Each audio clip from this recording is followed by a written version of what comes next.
Good morning, good afternoon, good evening, folks. Michael Zuber, one rental at a time. It is Wednesday, and you know what that means. That means we get the one, the only, and yes, the legendary investor, Anna Kelly. Hi, Anna. Hi, good to see you today. Yes, nice to see you as well. Hey, folks, I just want to give you a warning. This first conversation, this first topic is going to be a little bit more rough and tumble, if you will. I've been thinking about this topic for a while. This is kind of like when I have a sales rep one-on-one, they're not performing. I take them in a room and we just have a heart-to-heart conversation, right? So that's what this is going to be, minus the color commentary, because sometimes it gets a little loud in those meetings. But what this topic is going to be about, Anna, is money is easy today. Getting money for deals, all of that stuff. I believe there's a lot of deals being done today that I would call average or, heaven forbid, bad. Just because you get a deal done doesn't mean it's a good or great deal. That is why I teach know your market, buy box, daily repetition, 60, 75, 90 days before you even write an offer. Because how do you know, right? There's a lot of people with money or access to money that are doing deals, celebrating on social media, but all they've done is guarantee they're going to lose money. And all I can think about is Zillow as I say this out loud, right? They did deals. They were thankful to do 18,000 deals. And now they got to unload them and take a $550 million loss. Yes. So what do you think of this idea that, you know what, anybody can do a deal, but it's only the ones that do the work that can do good or great?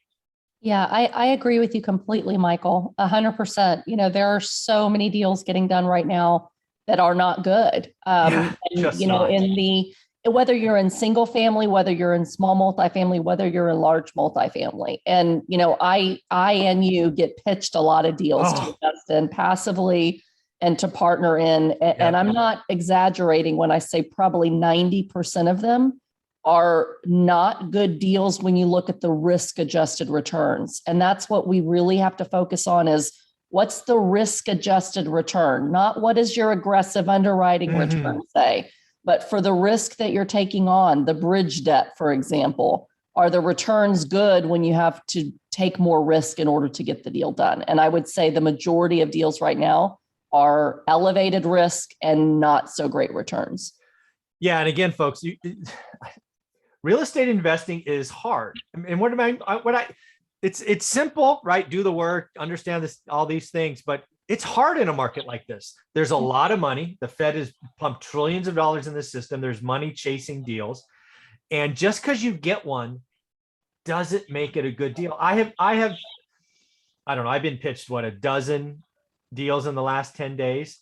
And when I look at them, I'm like, best case, get 2% back. But my eyes say that I'm going to lose money, right? When rates go up, sure, you're going to have some rent increase year one, but I don't see how rent increase continue like this years 3, 4, and 5. I mean, it's just because you can do a deal doesn't make it a good or great deal. Please do the work. Please do the work. Right.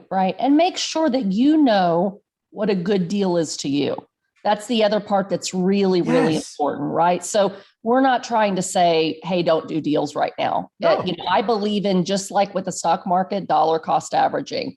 You're going to have good deals that you can do in any market, but in really difficult markets, in a seller's market, a good deal may look different to you than what a good deal looked like 2 years ago, right? Thank you. Yes. So you have to know, what are your financial goals? And this is the thing that I just can't beat in people's heads enough. What are your financial goals? And does getting the deal done actually move the needle towards your current financial goals? Or is it another deal getting done just to do a deal? Yeah, there's too much of that. There are too many people celebrating the deal, the closing, that folks, too many of you are Zillow, just by a different name. Zillow lost the day they bought. They could not recover. You guys don't understand that you make your money in real estate when you buy. Right. And if you're buying like Zillow with some adjusted algorithm that forces you to overpay, you have guaranteed a loss. Just use Zillow. There are so many people I see on social, and it's increasing. I don't know what it is. It seems to be increasing that people are celebrating getting a bad deal done. It's just crazy. Yeah, it's a frenzy. Every time that, real estate kind of gets crazy, you've got a lot of new people kind of coming in and they don't know what they don't know. And so they're overpaying. And what you've got to be right now is super patient.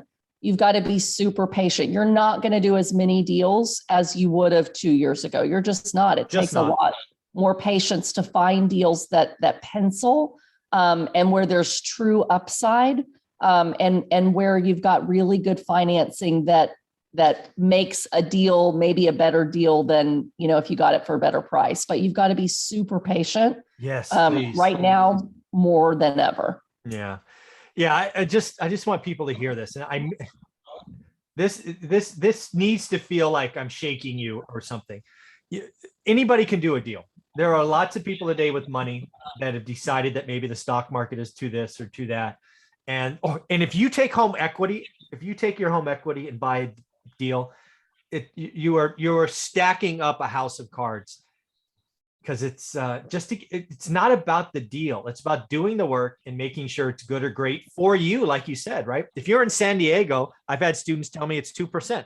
I'm not here to say that's bad or good. I don't care. Right. If San Diego's 2, go earn 4. If, I had a Dayton real estate agent on yesterday. She's like, hey, we're 10. Well, great. If average is 10, then do 12. Never settle for average, and certainly don't do bad. Right, for sure. And that's a really good point, is that every market is very different as well. So not only are your financial goals different than someone else's, but your market may be different. And I've got a student who's in Seattle. You can't get anywhere near the kind of returns I can in Pennsylvania, right? In Seattle. Same thing with parts of California, right? For sure, yeah. But a lot of those investors, they know that, and they're not looking for cash flow right now. They're looking for a stable place to park their money, where they cannot lose money, because rule number 1 is don't lose money, right? Exactly. Rule number 2, see rule number 1. Exactly. So they'll have some cash flow during this time. They'll have the mortgage pay down and some appreciation over time. But preservation of capital is their number 1 goal. Well, that's great. But if you need income to replace your income and leave your W-2, you're not going to be investing in LA or in Seattle, Washington, because your goals are cash flow. You've got to find markets that are going to provide you better cash flow. And that's really the most important thing. Most investors want to get in so badly that they buy a deal without really knowing what their financial goals are, and whether that deal actually moves the needle right away, or whether it's going to make them step backwards in their financial goal just to get the deal done. That's what you have to be super careful about. Yeah. And again, folks, we're not saying we're not doing deals. In fact, you're celebrating a pretty big milestone this morning. You closed on your 20-unit deal. Yes. Right. Yes. So again, it is possible, but you're doing the work. You knew what you were doing. You structured the deal. There were so many things that you controlled, and you made it a great deal for Anna Kelly. Correct. And that's really important, because even this deal that I just did, it was a 20-unit deal, $2.5 million. And in my market, that's expensive. There were a lot of investors that wanted this deal, and there was a buying war. We talked about it real briefly a couple of weeks ago. I let it go because it went for more money than what I was willing to pay. Well, it came back to me, right? And because of the lending, I was able to structure the loan in such a way to make it a really, really good deal for me, even though it might not have been a good deal for a traditional buyer that came in and put 25% down and paid what I paid. But because of the way I was able to structure the lending, my cash on cash return was really amazing, and I de-risked the deal. And so, when you look at just price, you might think that something is a good deal or a bad deal based on price per door, especially when you're dealing with multifamily.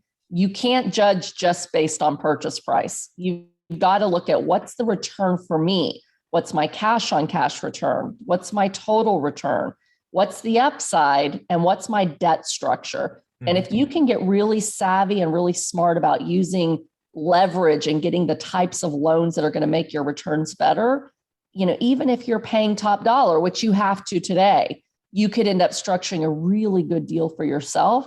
But you've got to be really, really careful, because you also don't want to do deals just because of leverage if that leverage isn't long-term debt. Yeah, exactly. Yeah. I have seen some bridge debt, 12 months, 18 months. I'm like, are you kidding me? Yes. No chance. That's a non-negotiable for me. And No I I would rather lose out on some deals by not using bridge debt than to use the number one type of debt that puts people into bankruptcy when real estate turns. Exactly. And that's short-term money, hard money loans, bridge debt. If it's a bridge to permanent financing and you're hoping that rates are staying the same when you have to refi in a year or two, you're probably being sold some hopium that you shouldn't buy. Some opium. Man, yeah. And again, folks, if you want to know what happens when you rely on short-term debt, go visit Dave Ramsey's story of his, $5 million real estate portfolio that ate him alive because he had 90-day debt. Just crazy, just crazy. Right. So Anna, how can people find you and get part of your world? Sure. You can follow me here every Wednesday, and you can find me at my website, which is reimom.com, Facebook, LinkedIn, and Instagram at Anna REI Mom Kelly. Very cool. Thanks, Anna. Thank you. Mm-hmm.